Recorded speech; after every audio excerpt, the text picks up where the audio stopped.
despite an excellent performance by South Korea's key growth engine, exports, household debt is reportedly putting the brakes on a full economic recovery. Let's turn to Professor Lee Seohyun, Dr. Lee Seohyun for details. Good morning. Good morning.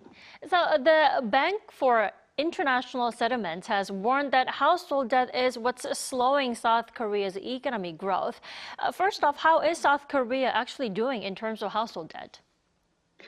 Yeah, the household debt to GDP ratio had reached above 100% since the third quarter of 2020 and kept increasing until mid last year. Although the ratio plateaued out this year, a rise in housing transactions in Seoul metropolitan region boosted the demand for mortgage lending in August. The dynamics of household debt of South Korea have been mainly influenced by the fluctuations in the housing market, interest rate, and housing demand and supply.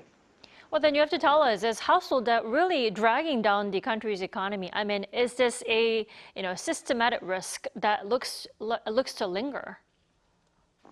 Yeah, as the BIS report denoted, the increase in general credit may have both positive and negative effects on economic activity, and the relationship between credit and growth tends to be a hump shape.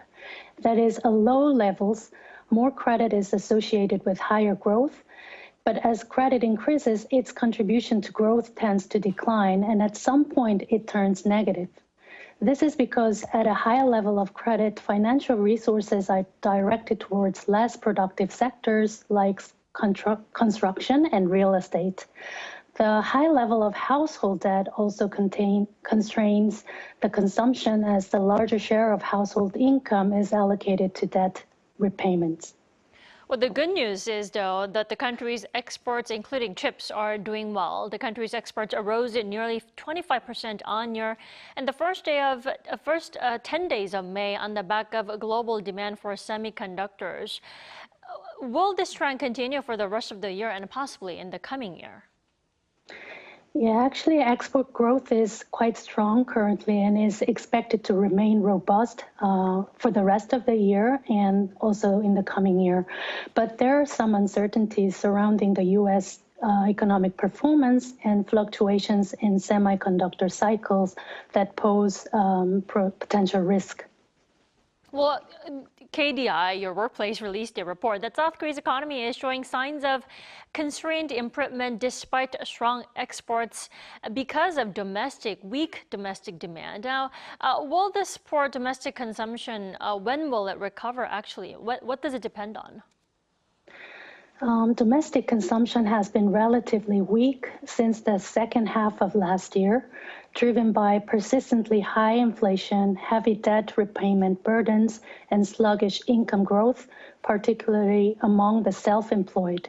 However, domestic demand is anticipated to recover gradually this year, the second half of this year, supported by strong export growth and declining interest rate globally.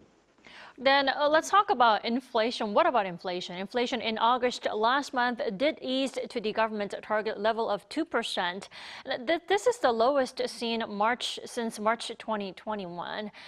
Can we be relieved? Inflation is expected to come down gradually, and the average of this year would be around 2.5, 2.4%, according to many forecasters. And, in my view, and also from the, outlook of other institutions, the inflation could remain at the level around the target of 2% next year as well. Alrighty, thank you so much for your time and your insight this morning. We appreciate it. Thank you for having me.